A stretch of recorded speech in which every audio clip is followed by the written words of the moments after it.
नमस्ते। संस्कृत शास्त्राध्ययन में आप सबका स्वागत है। हमारा आज का टॉपिक है अनुमान प्रमाणम। आज हम अनुमान प्रमाण के विषय में आलोचना करेंगे। ये अनुमान प्रमाण क्या है? अनुमान क्या है? आइए अनुमान के लक्षण के विषय में आलोचना करते हैं। अनुमितेः कारणम अनुमानम। अनुमितेः कारणम अनुमानम। अनुमिति का कारण को अनुमान प्रमाण कहते हैं। अनुमिति के द्वारा जो ज्ञान प्राप्त होता है उसे अनुमान कहते हैं। यह अनुमिति क्या है? न परामर्शजन्य ज्ञान अनुमिति। परामर्शेण यद् ज्ञान उत्पद्यते तत् अनुमिति उच्यते। परामर्श के द्वारा जिस ज्ञान का उत्पन्न होता है उसे अनुमिति कहते हैं। अत्र ये प्रश्न उठता है, परामर्श क्या है? व्याप्ति विशिष्ट पक्षधर्मता ज्ञानम परामर्शः। व्याप्ति विशिष्ट पक्षधर्मता ज्ञान को परामर्श कहते हैं। एग्जाम्पल, अयं पर्वतः बह्नी व्याप्य धूमवान् अस्ति। अयं पर्वतः बह्नी व्याप्य धूमवान् अस्ति। यहाँ क्या होता है न, इत्यत्र बह्ने व्याप्ति कारणात् हेतुस्वरूपस्य धूमस्य पर्वते विद्यमानत्वस्य ज्ञानं परामर्श इति उच्यते। पक्षधर्मता ज्ञान जब व्याप्ति के स्मरण के साथ होता है तब उस उपस्थिति को परामर्श कहते हैं। ये व्याप्ति क्या है न, यत्र यत्र धूम तत्र तत्र बह्नी इति साहचर्य नियमः व्याप्ति इति उच्यते। यत्र यत्र धूमः तत्र तत्र बह्नी इति साहचर्य नियम व्याप्ति इति उच्यते। पूर्व प्रत्यक्ष ज्ञान के आधार पर उन दोनों के सह अस्तित्व अथवा साहचर्य के ज्ञान को जो अब स्मृति के रूप में हमारे मन में है उसे व्याप्ति कहते हैं। पक्षधर्मता। ये पक्षधर्मता क्या है? व्याप्यस्य पर्वतादिवृत्तित्वं पक्षधर्मता। व्याप्यस्य पर्वतादिवृत्तित्वं पक्षधर्मता। व्याप्ति विशिष्ट है तो अर्थात व्याप्यस्य धूमस्य पर्वतादि पक्षे अस्तित्वमेव पक्षधर्मता। इसका अर्थ क्या होता है न, पक्ष में लिंग की उपस्थिति का नाम है पक्षधर्मता। पक्ष में लिंग की उपस्थिति का नाम है पक्षधर्मता और उसका प्रत्यक्ष होना पक्षधर्मता ज्ञान कहलाता है। पक्ष क्या है? जिस स्थान या विषय में लिंग का प्रत्यक्ष हो रहा है उसे पक्ष कहते हैं। जिस स्थान या विषय में लिंग का प्रत्यक्ष हो रहा है उसे पक्ष कहते हैं। अनुमान किसको कहते हैं न, अनुमितेः कारणम अनुमानम।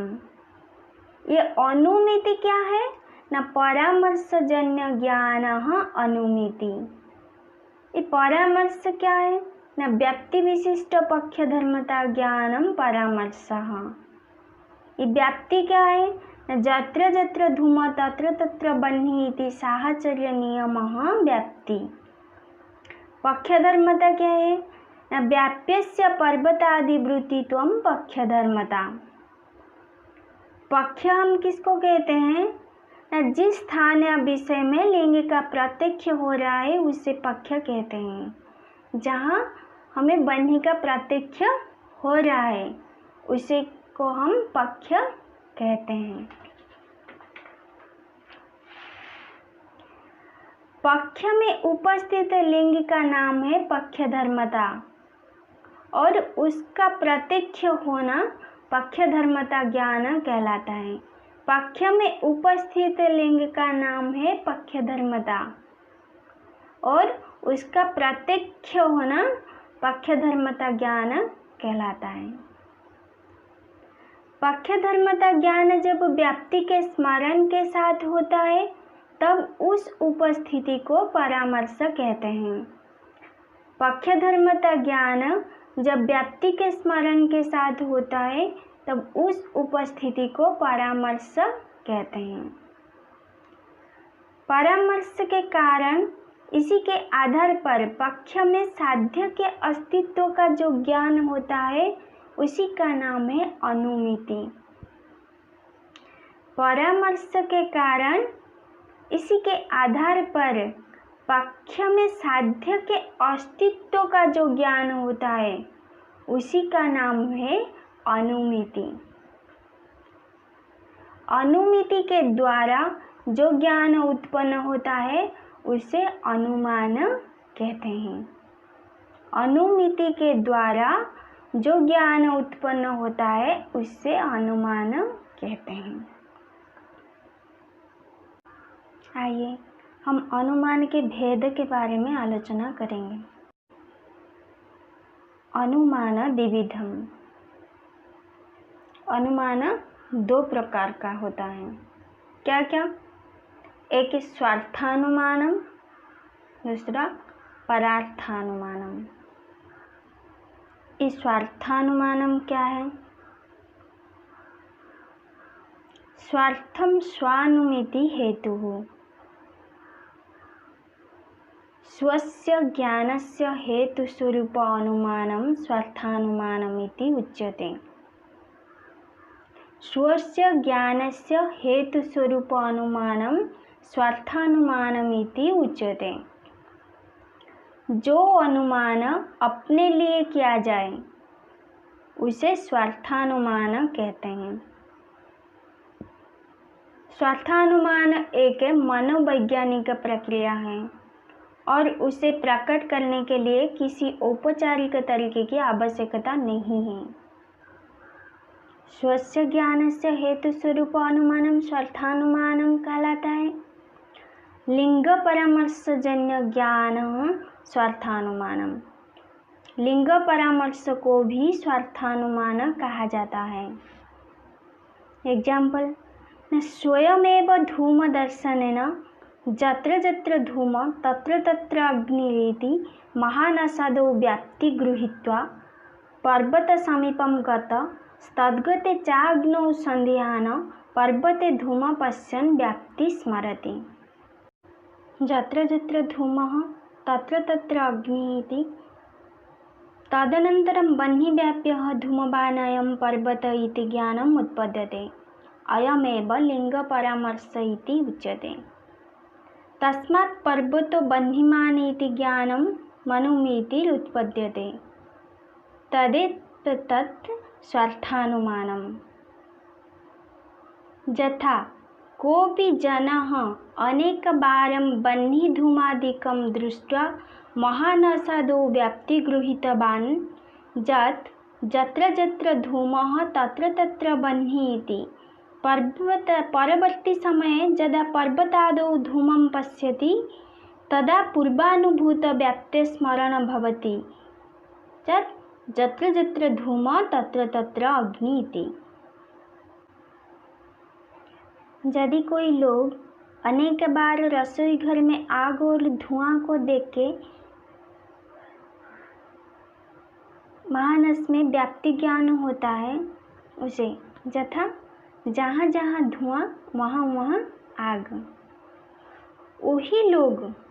उसी लोग जब परवर्ती समय में पर्वत के पास जाता है, पर्वत में धुआं देखकर वो पूर्वानुभूति व्याप्ति को स्मरण करता है जो पहले वो महानस में व रसोई घर में दिखा था, यथा जहाँ जहाँ धुआं वहाँ वहाँ बन्ही। अतः तस्य ज्ञानं भवति जत बह्नेः व्याप्तित्वात् धूमवानयं पर्वतः अयमेव लिंग परामर्श इत्युच्यते। अब ये ज्ञान होता है कि आग व्याप्ति होके पर्वत में धुआं फैला है, इसको लिंग परामर्श कहते हैं। अनेन परामर्शेन पर्वतोऽयं बह्निमान् इति अनुमितिरुत्पद्यते। अस्य कारणभूतः लिंग परामर्श स्वार्थानुमान इति उच्यते। पता है न, परामर्श ज्ञान के द्वारा पर्वत बह्निमान् इति अनुमिति ज्ञान उत्पन्न होता है, उसी कारण से लिंग परामर्श को स्वार्थानुमान कहते हैं। देन परार्थानुमान। अब हम परार्थानुमान के विषय में आलोचना करेंगे। ये परार्थानुमान क्या है न, पंचवयव वाक्य परामर्श ज्ञानम परार्थानुमानम। परामर्श यत्र दीयते तत्र परार्थानुमान इति उच्यते।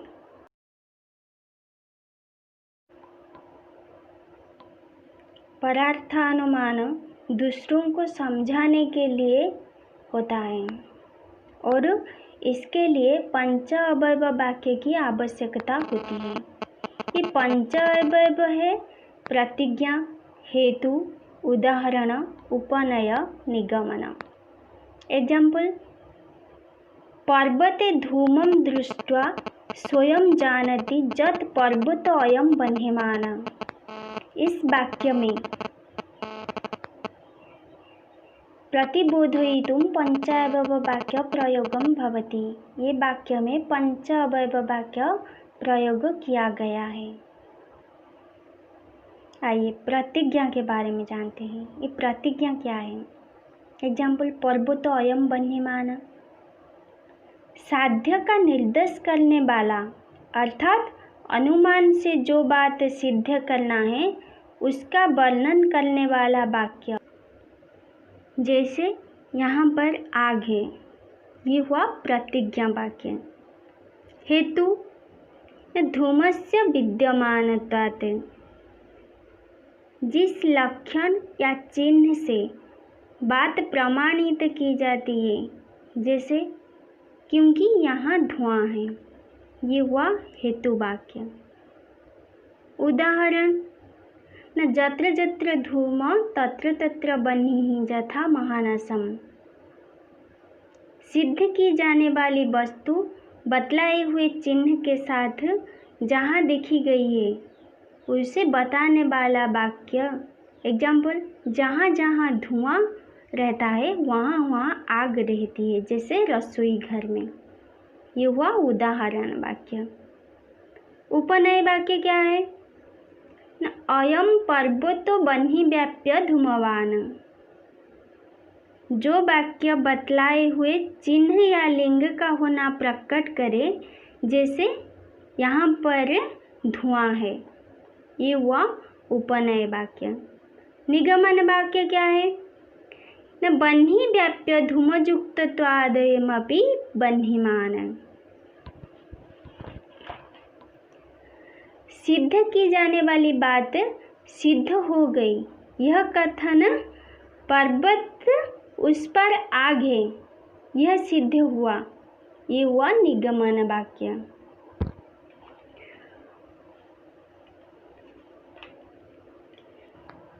अतः परार्थानुमान का पूरा रूप ये हुआ,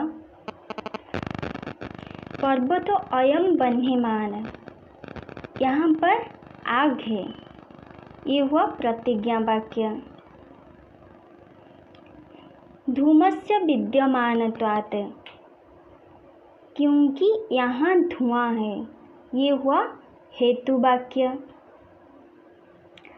जत्र जत्र धूम तत्र तत्र बह्निः यथा महानासम। जहाँ जहाँ धुआं रहता है वहाँ वहाँ आग रहती है, जैसे रसोई घर में। ये हुआ उदाहरण वाक्य। अयम पर्वतो बह्नि व्याप्य धूमवान। यहाँ पर धुआं है, ये हुआ उपनय वाक्य। बह्नि व्याप्य धूमयुक्तत्वादमपि बह्निमान। इसीलिए यहाँ पर आगे ये हुआ निगमन वाक्य। इत्येव परामर्शः परार्थानुमान इति उच्यते। इन 5 अवयव से युक्त वाक्य को परार्थानुमान कहते हैं। स्वार्थानुमान परार्थानुमानं प्रति कारणं भवति लिंगपरामर्शः। स्वार्थानुमानं परार्थानुमानं प्रति कारणं भवति लिंगपरामर्शः। तस्मात् लिंगपरामर्शः अनुमानम्। नव्यन्यायिकमते स्वार्थानुमान परार्थानुमानं प्रति कारण होता है लिंग परामर्श। इस लिंग परामर्श को अनुमान भी कहते हैं। लिंगम त्रिविधम, क्या क्या? अन्वय व्यतिरेकी, केवलान्वयी, केवल व्यतिरेकी। लिंग 3 प्रकार का होता है। क्या? अन्वय व्यतिरेकी, केवलान्वयी, केवल व्यतिरेकी। आइए अन्वय व्यतिरेकी के बारे में आलोचना करते हैं। अन्वय व्यतिरेकी क्या है? अन्वयेन व्यतिरेकेण च व्याप्तिमत अन्वय व्यतिरेकी। अन्वयेन व्यतिरेकेण च व्याप्तिमत अन्वय व्यतिरेकी। जिस हेतु में अन्वय सहचार ज्ञान और व्यतिरेक सहचर ज्ञान से अन्वय व्याप्ति का ज्ञान होता है, उसे अन्वय व्यतिरेकी कहते हैं। ये अन्वय व्यतिरेकी द्विविधम। तो अन्वय व्यतिरेकी 2 प्रकार का है। क्या? न अन्वय व्याप्ति, व्यतिरेक व्याप्ति। अन्वय व्याप्ति क्या है? न जत्र धूम तत्र अग्नि यथा महानसदो इव अन्वय व्याप्ति।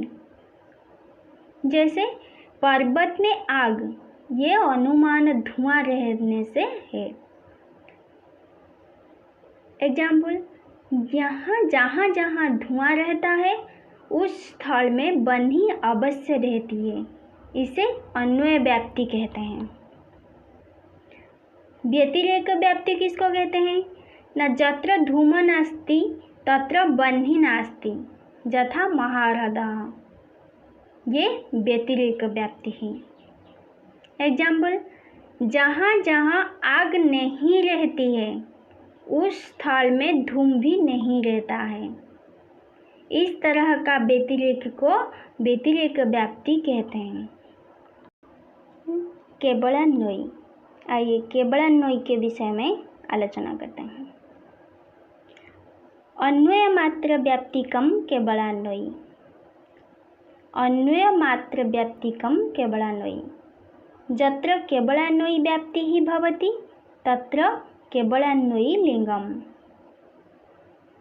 जो सभी वस्तुओं में विद्यमान हो, जिसका अभाव कहीं उपलब्ध नहीं होता है, वो केवलान्वयी है।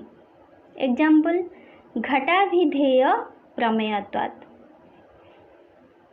अत्र प्रमेयत्व साधन, अभिधेयत्व साध्य हुआ।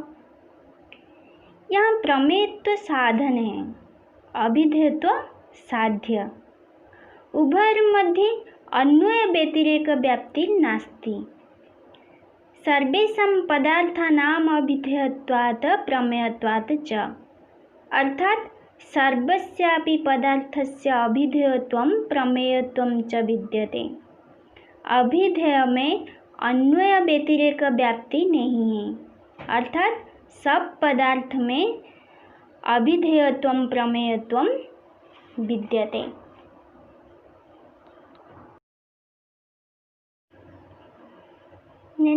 केवल व्यतिरेकी। आइए केवल व्यतिरेकी के बारे में आलोचना करते हैं।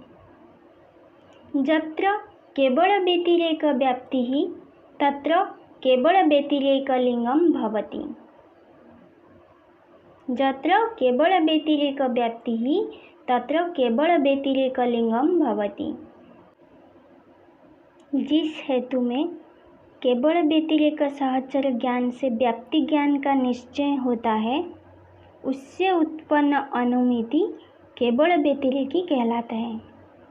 जिस हेतु में केवल व्यतिरेक सहचर ज्ञान से व्याप्ति ज्ञान का निश्चय होता है, उससे उत्पन्न अनुमिति केवल व्यतिरेकी कहलाता है। एग्जाम्पल, पृथिवी इतरेभ्यः विद्यते गन्धवत्वात्। पृथिवी इतरेभ्यः विद्यते गन्धवत्वात्। यथा पृथ्वी सबसे भिन्न पदार्थ है। पृथ्वी सबसे भिन्न पदार्थ है क्योंकि इसमें गंध होता है।